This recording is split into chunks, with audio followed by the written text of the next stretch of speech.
దేవుడు నామన్న మొట్టమొదటి దేవాది దేవునికి అవకాశం ఇచ్చినటువంటి సంఘ భాష గారి సంఘస్థులందరికీ దేవుడు నామన్న వందనాలు తెలియజేసుకుంటున్నాను. చిన్న ప్రార్థన చేస్తున్నాం. మహాపరిశుద్ధుడా, ప్రేమ కృప కలిగిన దేవ యేసయ్యా, మీ బంగారు పాదాలకు వందనాలు స్తోత్రములు తండ్రి. దేవా, శుభ శుక్రవారం దినం ప్రభా, ఈ దినం మేము జ్ఞాపకం చేసుకుంటూ సిలువలో ఆయన మీరు పడినటువంటి ఆ శ్రమలు, నిందలు, అవమానాలు, అయ్యా ఎన్నో అవమానాలు, నిందలు మీరు మోసారు. ఆ సిలువ ధ్యానంలో ఆయన మీ మాటలు మీరు జ్ఞాపకం చేసుకోవడానికి మీరు సిలువలో మాట్లాడినటువంటి 7 మాటలు ప్రభా, మా సంఘంలో అనేక మంది బిడ్డలు సిద్ధపరిచి ఉండగా అయ్యా 2 మాటలు మాట్లాడిన బిడ్డలు ప్రభా మీరు మీ ఆత్మతో మాట్లాడించారు. అయ్యా తక్కిన మాటలు కూడా ప్రభా మీరే మాతో మాట్లాడించమని, మా జ్ఞానం వ్యర్థమైనది మీ జ్ఞానంతో మమ్మల్ని మాట్లాడించమని ఒక ప్రార్థన యేసుక్రీస్తు వారి శ్రేష్టమైన ప్రశస్తమైన నామమున అతి వినయంతో నెరవేర్చున్నాం మా పరమ తండ్రి. ఆమేన్. సిలువలో మాట్లాడినటువంటి 7 మాటలు మనము ధ్యానించుకుంటున్నాం. ఇంతవరకు 2 సహోదరులు మాట్లాడారు.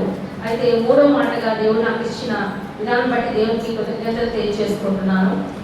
ఒక వ్యక్తి యొక్క ప్రారంభ మాటలు, ఆఖరి మాటలు చాలా ప్రాముఖ్యత ఉంటుంది. ఒక పిల్లలు పుట్టినప్పుడు వాళ్ళు మాట్లాడడానికి ఫస్ట్ వర్డ్స్, మొట్టమొదటి మాటలు అంటే వాళ్ళు ముందు మాటలు మాట్లాడుతున్నప్పుడు మనకి ఎంతో ఆనందం కలిగిస్తాయి. వాళ్ళు స్కూల్కి వెళ్తున్నప్పుడు ఆ స్కూల్లో నేర్పించినటువంటి ఆ పాటలు కానీ రైమ్స్ కానీ వాళ్ళు ఇంటికి వచ్చి చెప్పినప్పుడు అవి మనము వింటూ ఆనందపడుతుంటాం. చాలా మంది తల్లిదండ్రులు కూడా అవి రికార్డ్ చేసుకొని పదే పదే మళ్ళా చూసుకుంటూ ఉంటారు, ఆనందపడుతూ ఉంటారు. లేదంటే ఎవరైతే తమ పిల్లలు మొట్టమొదటిసారిగా నా కుమార్తె లేదంటే నా కుమారుడు ఈరోజు నన్ను అమ్మాని పిలిచాడు, అమ్మాని స్పష్టంగా మాట్లాడే విధానాన్ని కూడా వాళ్ళ కుటుంబ సభ్యులతో పంచుకుంటూ ఉంటారు. అలాగే ఒక వ్యక్తి యొక్క చివరి మాటలకు కూడా ప్రాముఖ్యత ఉంటుంది. ఒక వ్యక్తి కుటుంబంలో చనిపోయినప్పుడు ఆ చనిపోయిన కుటుంబానికి మనం వెళ్ళి అడిగినప్పుడు వారితో మనం మాట్లాడే మాట ఏంటంటే వాళ్ళు చివరిగా ఏం మాట్లాడారంటే అంటాం. చివరిగా మాట్లాడిన మాటలకు చాలా ప్రాధాన్యత ఉంటుంది. వాళ్ళు చనిపోతున్నారని తెలిసినప్పుడు ఆ వ్యక్తి తన యొక్క కుమారులు ఎవరైతే ఉన్నారో వారిని చూడాలని ఆశపడుతుంటారు. ఫోన్ ద్వారా దూరంగా ఉన్నప్పుడు వారితో సంభాషించాలని ఆశపడుతుంటారు. లేదంటే వారికి ఏమైనా అప్పగింతలు చెప్పాలని ఆశపడుతుంటారు. అంటే చివరి మాటలకు చాలా ప్రాధాన్యత ఉంటుంది, ప్రాముఖ్యత ఉంటుంది. యేసు ప్రభు వారు కూడా సిలువలో మాట్లాడినటువంటి 7 మాటలు చాలా అమూల్యమైన మాటలు. ఇవి ఉద్దేశపూర్వకంగానో ఏదో 2 మనుషుల మధ్య సంభాషణ జరిగిన విధంగానో మాట్లాడలేదు, కానీ ఇవి చాలా అమూల్యమైనవి, విలువైన మాటలు, ఆణిముత్యమైన మాటలుగా మనం చెప్పవచ్చు. అయితే యేసు ప్రభు వారు మాట్లాడినటువంటి 7 మాటలు, మొదటి 3 మాటలు ఆయన మనుషులతో మాట్లాడారు. తర్వాత 4 మాటలు తండ్రితో మాట్లాడారు. అలాగే మా సమస్తం మాట్లాడినప్పుడు తండ్రికి కూడా వినబడుతున్నట్టుగా మాట్లాడారు. మొదటి మాట తండ్రితోనూ, ఆఖరి మాట తండ్రితోనూ మాట్లాడారు. మొదటి మాట మాట్లాడినప్పుడు ఆయన తండ్రి పరమనందు ఉంటారు కనుక ఆ యొక్క డైరెక్షన్ అంటే పైకి చూసి మాట్లాడినట్టుగా మనం చెప్పవచ్చు. రెండవ మాట మాట్లాడినప్పుడు ఆయన 2 మనుషులు కింద ఉన్నటువంటి మనుషులతో మాట్లాడారు, దొంగలతో మాట్లాడారు. ఆ డైరెక్షన్ కూడా కుడివైపుకు ఎడవైపు ఉన్న దొంగతో మాట్లాడినట్టుగా మనం చూడొచ్చు. అలాగే మూడో మాట కింద ఉన్నటువంటి తల్లితోనూ తాను ప్రేమించిన శిష్యులతోనూ మాట్లాడినట్టుగా మనం చూడొచ్చు. 4వ మాట నా దేవా నన్ను వినడానికి చేయించింది, అది కూడా తండ్రితో మాట్లాడారు. 5వ మాట నేను తప్పికొంచున్నాను అంటే సమస్తం ఉన్న మానవులతో మాట్లాడారు. 6వ మాట సమాప్తమైనది, తండ్రి నాకు అప్పచెప్పిన పని నేను సమాప్తం చేశానని ఇది అందరితో చెప్తున్నప్పుడు తండ్రికి కూడా వినబడుతున్నట్టుగా మనం చెప్తున్నాము. ఈ 6 మాటలు ఈ యొక్క డైరెక్షన్ ఎవరితో మాట్లాడాలని మనం చెప్పవచ్చు. అయితే 3వ మాట మనం చెప్పుకుందాం.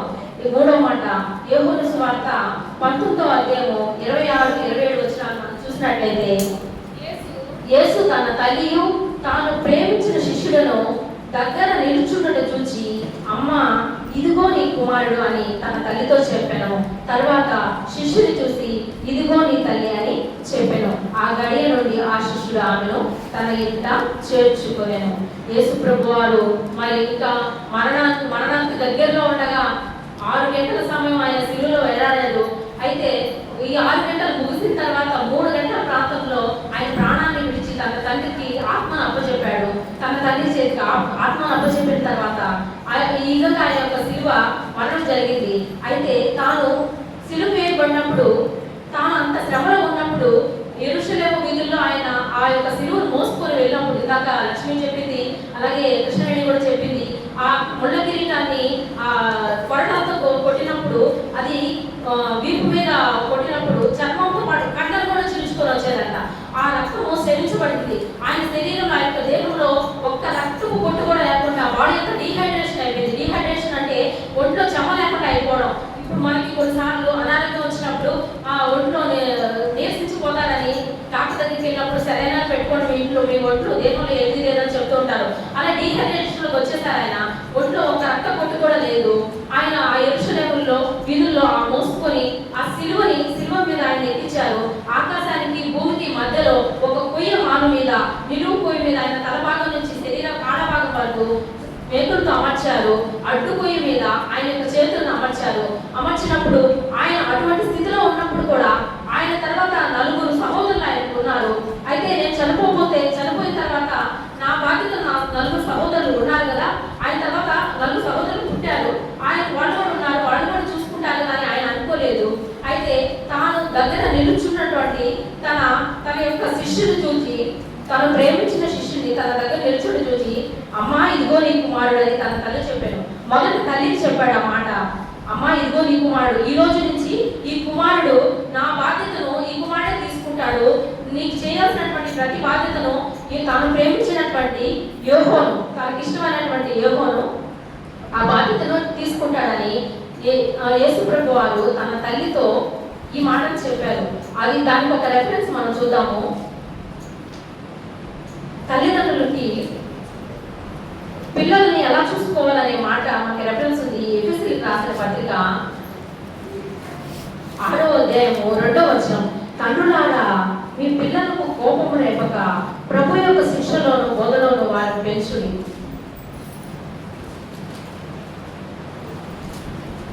అయితే ఇక్కడ తల్లిదండ్రులకు చెప్తున్నటువంటి మాట ఏంటంటే, పిల్లల్ని మనము ఏ రీతిగా పెంచాలి, వాళ్ళకి కోపం రేపకుండా ప్రభు యొక్క శిక్షలోను బోధలోను వాళ్ళని పెంచాలి. అంటే మనం పిల్లల్ని పెంచే విధానము చిన్ననాటి నుంచి దేవుని వాక్యములో మనం పెంచాలి. ఈ లోక సంబంధమైన వాటి ఎందుకు కాకుండా దేవుని వాక్యం ద్వారాను, దేవుని ప్రార్థన ద్వారాను, దేవుని వాక్యాన్ని ధ్యానించడం ద్వారాను ఎప్పుడైతే మన పిల్లలు ఈ విధంగా ఈ దేవుని వాక్యంలో ఎదుగుతారో వారు చాలా ఆశీర్వదించబడతారు. అయితే కొన్ని విషయాల్లో తల్లిదండ్రులు వారికి కోపం రేపే విధంగా ప్రవర్తిస్తున్నారేమో, అందును బట్టి దేవుడు తల్లిదండ్రులకు ఒక మాట చెప్పారు. అదే ఈ మాట, కోపం రేపక ప్రభు యొక్క శిక్షలోను బోధనలో వారిని పెంచండి. ఎప్పుడైతే ప్రభు యొక్క బోధలో పెంచుతామో, ప్రభు యొక్క శిక్షలో పెంచుతామో వారు చక్కని మార్గంలో వస్తారు. వాడు ఆశీర్వదించబడతాడు. కుడికైనా ఎడమకైనా తొలక వాక్యం చేత భద్రపరుస్తాడు, వాక్యం చేత స్థిరపరచబడతారు, వాక్యం చేత నిలిచి ఉండి తను తప్పు చేయకుండా కూడా ఉండడానికి ఆ వాక్యము దోహదపడుతుంది. అయితే పిల్లల విషయంలో చాలా మంది తల్లిదండ్రులు వారి విషయంలో మన సంఘంలోనే మనం జ్ఞాపకం చేసుకున్నాం, మన గ్రామంలోనే జ్ఞాపకం చేసుకున్నాం. అనేక మంది పిల్లలు తల్లిదండ్రుల మాట వినకుండా తల్లిదండ్రులు దుఃఖపెట్టే బిడ్డలుగా మన గ్రామంలో చాలా మంది చెడు వ్యసనాలకి గురైపోవడం, లేదంటే యవ్వనస్తులు చెడు అలవాట్లకు గురైపోవడం మనం చాలా మంది చూస్తున్నాం. ఒక ఉపమానం మనం చెప్పుకున్నాం. ఒక తల్లికి ఒక కుమారుడు ఉన్నాడంట. ఆ కుమారుడిని దేవుని యొక్క భయభక్తుల్లో ఆమె పెంచుతూ ఉంది. దేవుని యొక్క భయభక్తుల్లో పెంచుతూ, దేవుని సన్నిధికి నడిపిస్తూ, దేవుని యొక్క వాక్యము బోధిస్తూ, అలాగా తను భయభక్తులు కలిగిన జీవితాన్ని కలిగి ఉన్నాడు. మరి అతను పెద్దవాడైన తర్వాత చదువుల నిమిత్తమై పట్టణానికి వెళ్ళాడు. పట్టణంలో వెళ్ళిన తర్వాత అయితే రోజు తన తల్లికి రోజు ఫోన్ ద్వారా మాట్లాడుతూ, అమ్మ నాకు కొన్ని డబ్బులు అవసరము, కొన్ని ధనం అవసరము, ఇలా ఫీజు కట్టాలి చూసుకొని తన తల్లితో మాట్లాడుతూ ఉండేవాడు. అయితే కొన్నాళ్ళ తర్వాత అతన్ని ఇళ్లలో పనిచేసి కష్టం చేసి ఆ బిడ్డకి ఆ ఫీజు విషయం కానీ తనకు కావాల్సిన కుమారుడి అవసరతలన్నీ పట్టుచేది. ఇంకా సరిపోలేదని ఆమె తాను చేసిన పని కాకుండా ఇంకో దగ్గర వెతుక్కొని ఆ కుమారుడికి కావాల్సిన అవసరతలన్నీ తీర్చేది. అయితే ఒకరోజు తన కుమారుడి దగ్గరికి వెళ్ళాలని పట్టణానికి సిద్ధపడింది. ఆ పట్టణానికి వెళ్ళిన తర్వాత ఆ రూమ్ ఎక్కడుందో కనుక్కుంది. ఆ పిల్లవాడు ఉన్నటువంటి రూమ్ దగ్గరికి వెళ్ళింది. ఆ రూమ్ దగ్గరికి వెళ్ళినప్పుడు ఆ రూము దగ్గరికి వెళ్ళి లోపలికి వెళ్ళి చూసినప్పుడు అయితే చూసిన తర్వాత ఎంతో కన్నీరు పరిచింది, ఎంతో దుఃఖపడింది. ఎందుకంటే తన కుమారుడు ఉన్నటువంటి రూములో చూడగలటువంటి దృశ్యాలను చూసింది.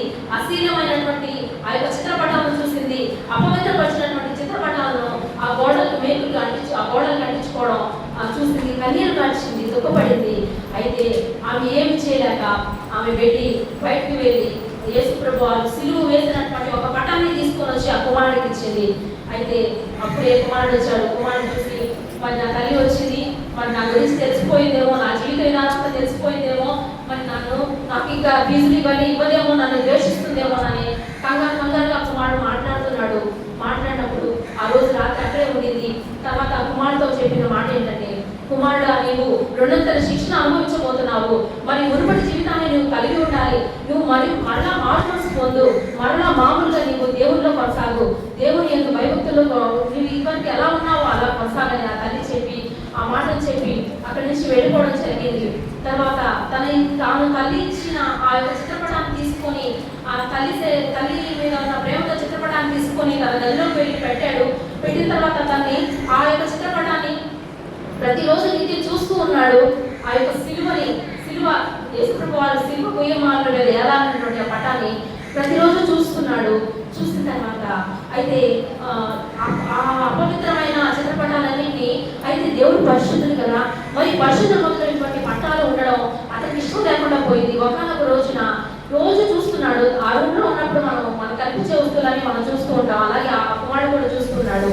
ఆ చిత్రపటాన్ని ఏదైతే తన తల్లి ఇచ్చిందో ఆ చిత్రపటాన్ని చూసి ఇవన్నీ దేవుడు పరిశుద్ధుడు కలగా దేవుడి దగ్గర ఇవన్నీ ఉండకూడదని తీసుకెళ్ళి బయటపడేయడం జరిగింది. తనకు మారు మనసు కలిగి తర్వాత ఒకరోజు మోకాళ్ళని ప్రార్థన చేశాడు. ప్రభా, నీవు మా కోసం సిలువలో బలియాగమయ్యావు, మా కొరకు ప్రాణం పెట్టావు, మరి నీ విలువను నేను తెలుసుకోకుండానే తప్పు చేశానయ్యా, నన్ను క్షమించు అని ఆ యొక్క చిత్రపటం ద్వారా ఆ యొక్క కుమారుడు మారు మనసు కలిగి మరలా మామూలు స్థితిలోకి వచ్చి తన తల్లితో ఫోన్ ద్వారా చెప్పాడు, అమ్మ, నువ్వు ఇచ్చినటువంటి చిత్రపటాన్ని నేను స్వీకరించాను, నన్ను క్షమించామా, నేను దేవుడికి క్షమించమని అడిగాను, మునుపటి జీవితం వల్ల నేను మారాలని ఆశపడ్డాను అన్నప్పుడు ఆ తల్లి కూడా చాలా సంతోషించింది. అయితే ఆ కుమారుడు చెడు అలవాట్లు ఉండడం వల్ల ఒక భయంకరమైన వ్యాధితో చనిపోతాడని డాక్టర్లు చెప్పడం జరిగింది. ఆ తల్లి ఎంతో వేదన పడి తన బిడ్డను బ్రతికించుకోవాలని ఆశపడింది. అయితే ఎంత ప్రయత్నం చేసినా ఆ కుమారుడిని బ్రతికించుకోలేకపోయింది.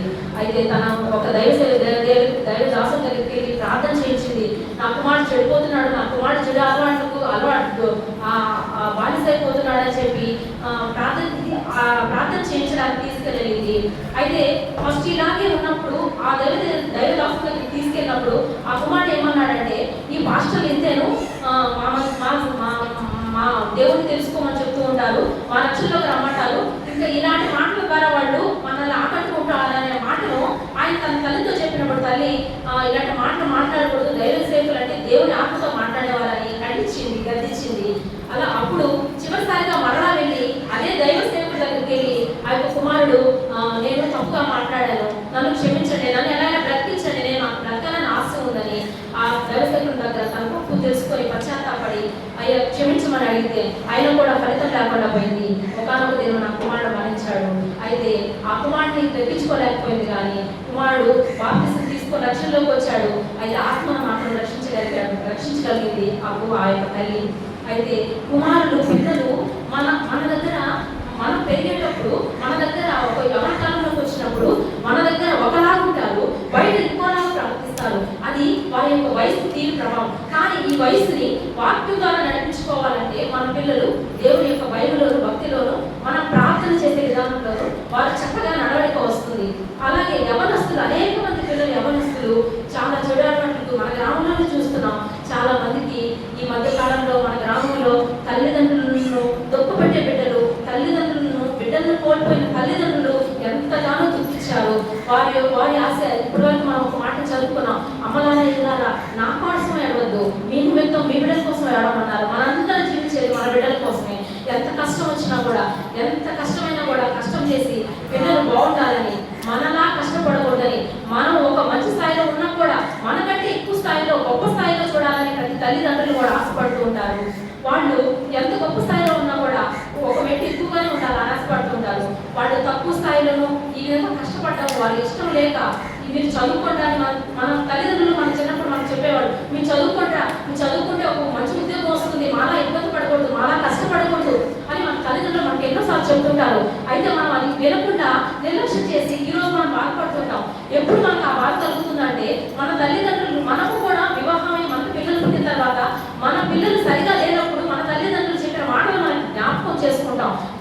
చేసుకొని అందుకు కదా మన తల్లిదండ్రులు మనకు చెప్పారు. మనం ఎలా అయితే ప్రవర్తించామో మన పిల్లలు కూడా అలాగే ప్రవర్తిస్తారు. తల్లిదండ్రులు అలాగే పిల్లలు వాళ్ళు చదువుతున్న విధానాన్ని కూడా మనం గమనించినట్లయితే, వాళ్ళు స్కూల్లో చదువుతున్నప్పుడు ఏ సబ్జెక్ట్లో తక్కువ వస్తున్నాయి, ఏ సబ్జెక్ట్లో ఎక్కువ మార్కులు వస్తున్నాయి, ఎందుకంటే వీళ్ళు మార్కులు తక్కువ వస్తున్నాయి. వాళ్ళు ఒక లెసన్ తీసుకొని ఏ సిలబస్ ఒకవేళ వాళ్ళ పరీక్ష ఏదైతే సిలబస్ ఉన్నదో ఆ సిలబస్లో వాళ్ళకి క్వశ్చన్స్ అనేవి వచ్చాయా లేదా, ఒకవేళ రాకపోతే వాళ్ళకి కొంచెం 2-3 సార్లు చదివించి అవి అప్పచెప్పించుకొని వాళ్ళకి పరీక్షలు సిద్ధపరచవలసిన బాధ్యత తల్లిదండ్రులుగా మనకు ఉంది. మునుపటి పరీక్షలో కంటే కూడా తర్వాత పరీక్షలో మనం ఇంకొంచెం ఎక్కువ మార్కులు రావాలని వారికి ఒక నిబంధన చేస్తుంటాం. ఈసారి ఈసారి పరీక్షల్లో మంచి మార్కులు వచ్చినట్లయితే మీకు అడిగింది తీసిస్తాము అని ఆ మాట ద్వారా కూడా వాళ్ళు ఇంకొంచెం ఎక్కువ మార్కులు వస్తాయేమో, మంచి మార్కులు తెచ్చుకుంటారనే ఉద్దేశంతో వారికి ఒక ఆశను కలిగించి మనము చెప్తూ ఉంటాం. అయితే ఇట్లా చెప్పడం ద్వారా పిల్లల్ని అంటే వారిని వృద్ధిలోకి తీసుకురావడం, వారిని మునుపటి కంటే ఎక్కువ మార్కులతో మనం తీసుకురావడం. అయితే ఈ పిల్లలు నేను కృష్ణవేణి దగ్గర ట్యూషన్కి జాయిన్ చేసినప్పుడు కృష్ణవేణి ఒక ప్రణాళిక ఏర్పాటు చేసింది. ఒక సోషల్ సబ్జెక్ట్లో ఒక లెసన్ తీసుకునేది. ఆ లెసన్లో ఒక 5 క్వశ్చన్లు ఉన్నప్పుడు 2 క్వశ్చన్లు ఒక రోజు హోంవర్క్ ఇచ్చేది, వాటిని మళ్ళీ 2 సార్లు రాసుకోవాలని చెప్పేది. అలా మళ్ళీ మిగతా 2 క్వశ్చన్లు మరుసటి రోజు ఇచ్చేది, మళ్ళీ 2 సార్లు రాసుకోవాలని చెప్పేది. మిగతా క్వశ్చన్లు అలాగా ఎన్ని క్వశ్చన్లు అయితే ఉండేది ఆ క్వశ్చన్లు హోంవర్క్ ఇచ్చినప్పుడు 2 సార్లు రాసుకోవాలని చెప్పి ఆ వారం అంతా శనివారం రోజు ఏవైతే ఆ హోంవర్క్ ఇచ్చిందో ఆ సబ్జెక్ట్లో టెస్ట్ పెట్టేది. ఆ టెస్ట్ పెట్టినప్పుడు పిల్లవాడు ఈ తడుగా ఆ రోజు అప్పచెప్పుకునేది, రాసుకొని చదువుకొని మీరు నాకు అప్పచెప్పాలనేది. వాళ్ళకి ఎగ్జామ్ టైం వచ్చేటప్పటికి ఎప్పుడైతే ట్యూషన్కి వెళ్ళి మేడం దగ్గర ఎలా అయితే చెప్పారో వాళ్ళు ట్యూషన్కి వెళ్ళిన తర్వాత అక్కడ తరువుగా నేర్చుకున్నారు కనుక ఎగ్జామ్లో వాళ్ళు అన్ని యూనిట్ టెస్ట్ చెప్పినప్పుడు ఏ టెస్ట్ పెట్టినా కూడా వాళ్ళు అన్ని పర్ఫెక్ట్గా చదువుకొని సిద్ధంగా ఉండేవాళ్ళు, మంచి మార్కులు వచ్చాయి. అయితే మనము పిల్లల్ని వాళ్ళు ఉండే విధానము అంటే ఇక్కడ ఒక మాట ఇంకో మాట కూడా ఉంది. సామెతలు 31వ అధ్యాయము 20వ వచనంలో ఆమె తన ఇంటి వారి నడతలను బాగుగా కనిపెట్టెను, పని చేయకుండా ఆమె భోజనము చేయదు. అంటే తన ఇంటి వారి నడతలంటే తమ పిల్లలు ఎక్కడ ఎప్పుడు ఎవరితో గడుపుతున్నారు, ఎవరితో ఎక్కువ స్నేహం చేస్తున్నారు, ఎటువంటి వారితో స్నేహం చేస్తున్నారు, వారు తమ భర్త కూడా ఎక్కడ ఎక్కువసేపు గడుపుతున్నారు. ఇలా ఆమె అనగా ఇక్కడ దైవ సంబంధిక స్త్రీ అంటే దేవుణ్ణి కొనియాడబడిన స్త్రీ, దేవుని తెలుసుకున్నటువంటి స్త్రీ, దేవుని ప్రేమలో ఎదిగినటువంటి స్త్రీ, దేవుని యందు రక్షణ కలిగిన స్త్రీ ఆమె అనగా దేవుని యందు భయభక్తులు కలిగిన స్త్రీ తన ఇంటి వారి నడతలందరినీ బాగా కనిపెట్టదంట. అయితే ఆమె పెంపుడు కడ లేచి భోజనం సిద్ధపరుస్తుంది, భోజనం చేయకుండా పని చేయకుండా ఆమె భోజనం చేయదు. ఇట్లా కొన్ని మాటలు ఉన్నాయి 31వ అధ్యాయంలో. అయితే ఈ వాక్యము నేను ఈ మాటలు ఈ రెఫరెన్స్ కోసం తీసుకోవాల్సి వచ్చింది.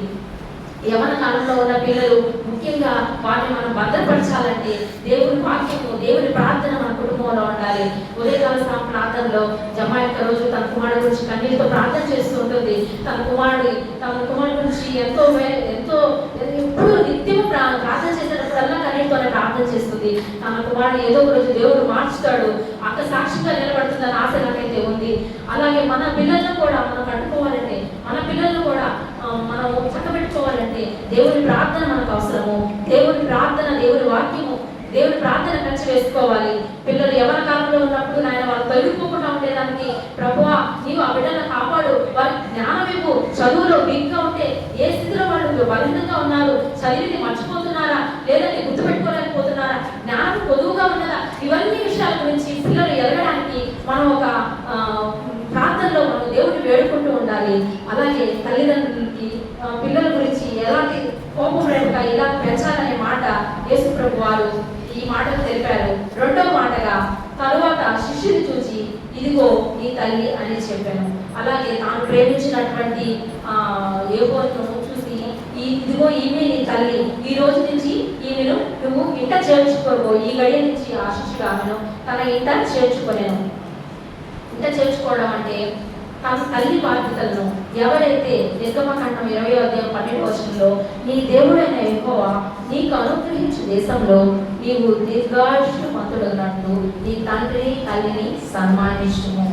ఎవరంట దీర్ఘాయుష్మంతుడు అన్నట్టు? మనము ఎప్పుడైతే తల్లిని సన్మానిస్తామో మన ఆయుష్ ఏమవుతుందంట? మన ఆయుష్ పొడిగింపబడుతుంది. మనము ఒక గుణిత తీసుకున్నామంటే కాగుణితమే తీసుకున్నాం. మొదట కా అని ఉంటుంది, తర్వాత కాకు దీర్ఘం ఇస్తే కా అంటే ఇక్కడ ఉన్న ప్లేసు ఇక్కడ కొంచెం దీర్ఘం చేయబడుతుంది, దాన్ని సాగించబడుతుంది, పొడిగింపబడుతుంది. అలాగే మనం తల్లిని తండ్రిని సన్మానించినట్లయితే మన యొక్క ఆయుష్ కూడా దీర్ఘాయుష్యవంతులైనట్టు మనం దీవించబడతాము. సామెతలు 23:22 కూడా ఈ తల్లిని ముదిమి అందు ఆమెను నిర్లక్ష్యం చేయకు. అంటే మనము ముసలితనం వచ్చినప్పుడు చాలా మంది కుమారులు వృద్ధాప్యంలోకి వచ్చిన తర్వాత వృద్ధాప్యంలోకి వచ్చినప్పుడే వాళ్ళకి పిల్లల యొక్క సహాయం కావాలి, పిల్లల యొక్క తోడు కావాలి. కానీ చాలా మంది వాళ్ళ ఉద్యోగ రీతిలో ఉండి వృద్ధాశ్రమంలో జాయిన్ చేసేసి వాళ్ళకి ఇవ్వవలసినటువంటి ప్రేమను, వారికి ఇవ్వవలసినటువంటి బాధ్యతను నెరవేర్చకుండా వారు ఈ యొక్క తల్లిదండ్రులను నిర్లక్ష్యం చేస్తూ ఉంటారు. ఆ నిర్లక్ష్యం చేసిన విధానాన్ని బట్టి దేవుడు ఇటువంటి నిర్లక్ష్యం ఎప్పుడు చేయకూడదు. ముదిమి వచ్చినప్పుడే అంటే వృద్ధాప్యంలో ఉన్నప్పుడే ఈ తల్లిని తండ్రిని బాగా చూసుకోవాలి. వారికి ఒక పట్టుత్వం అవసరం. వారు ఒగిపోయి నడుస్తుంటారు, వారికి వారే ఒక కర సహాయం తీసుకుంటారు.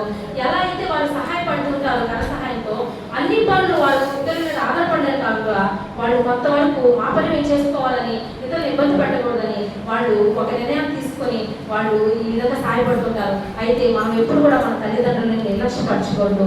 నిర్లక్ష్యపరిచినట్లయితే మనం ఎప్పుడైతే మన తల్లిదండ్రులు నిర్లక్ష్యపడతామో మన పిల్లలు కూడా మన మీద నిర్లక్ష్యపరుస్తుంటారు. మనం ఏ విధంగా అయితే విత్తుతామో మనం ఆ పంటనే కోస్తాము. మనం మంచి చేస్తే మనకు మంచి వస్తుంది, చెడు చేస్తే చెడు వస్తుంది.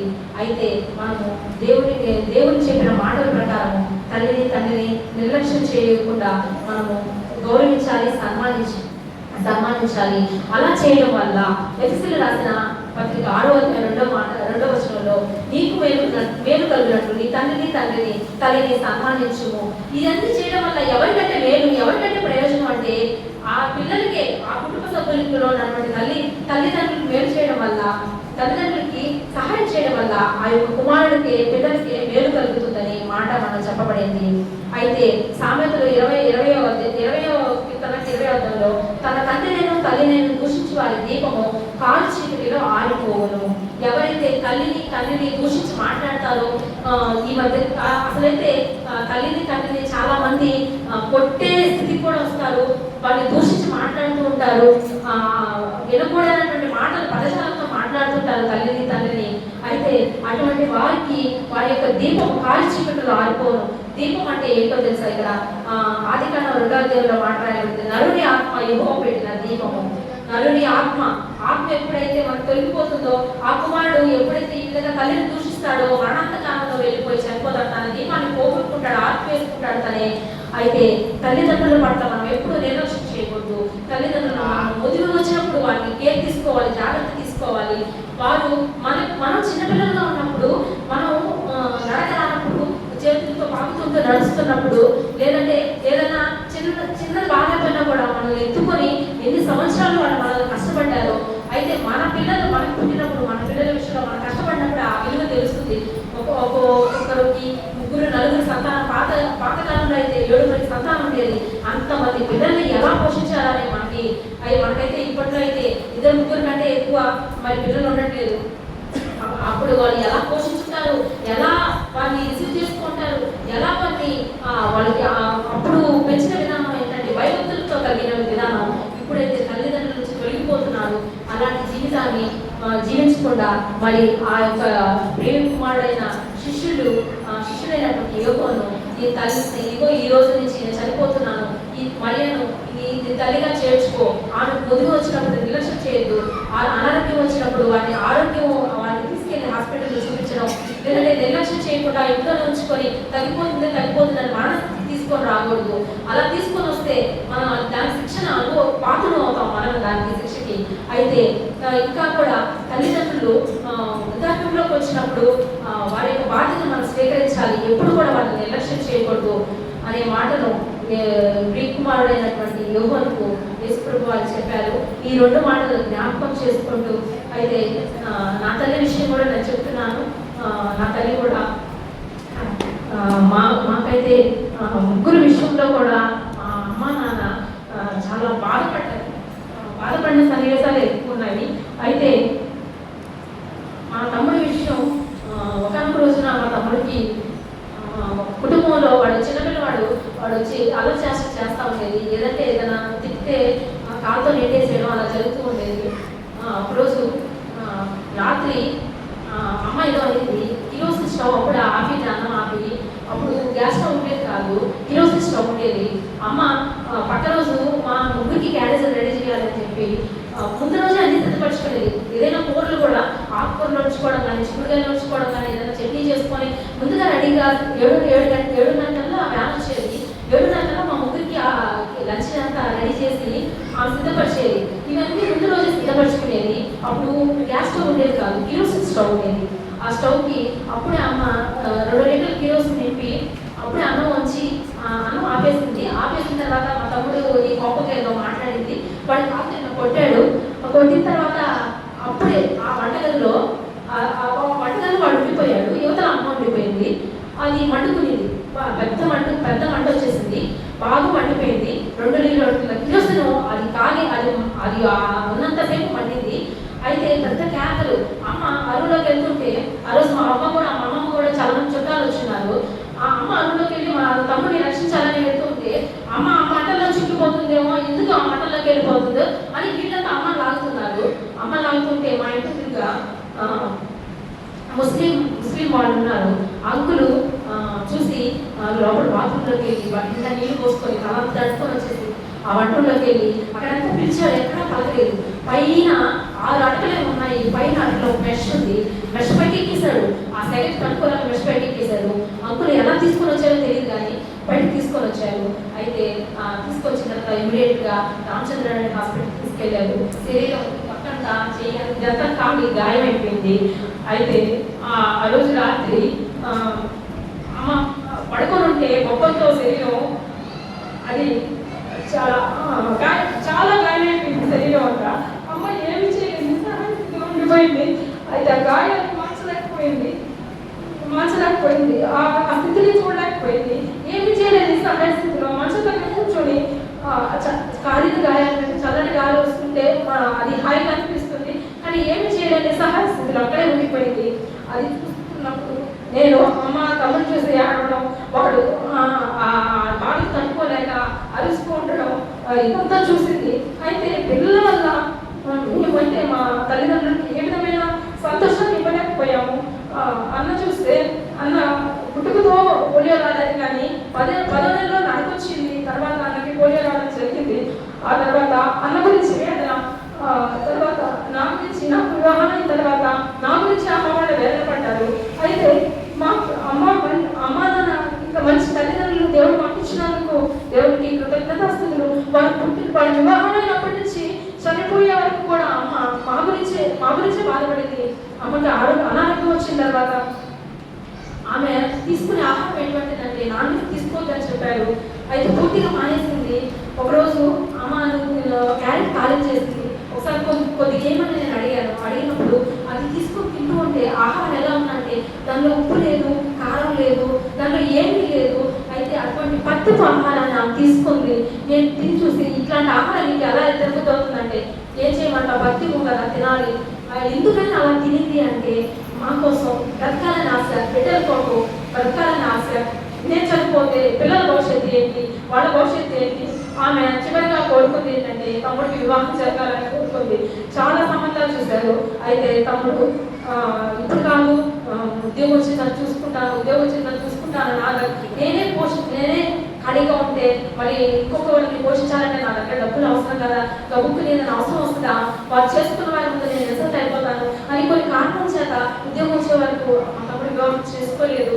అయితే మా తల్లి ఆశ ఏంటంటే వాడికి బ్రతుకున్నంత కాలం వాడికి మేముంటేనేనయ్యా నీకు వివాహం చేసేది, ఇంత శ్రద్ధ ఎవరు తీసుకోరని పదే చెప్పేది. చెప్పినప్పుడు కూడా వాడు కొన్ని కారణాల వల్ల వినిపించుకోలేదు. ఇప్పుడైతే బాధపడుతున్నాడు, అమ్మ చెప్పింది నేను ఆ రోజు వినిపించుకోలేదు. ఇప్పుడైతే వివాహ విషయం గురించి ఎవరు నాకు శ్రద్ధ తీసుకోవట్లేదు అనేసి వాడు బాధపడుతుంటాడు నాతో నా దగ్గరకు వచ్చినప్పుడల్లా.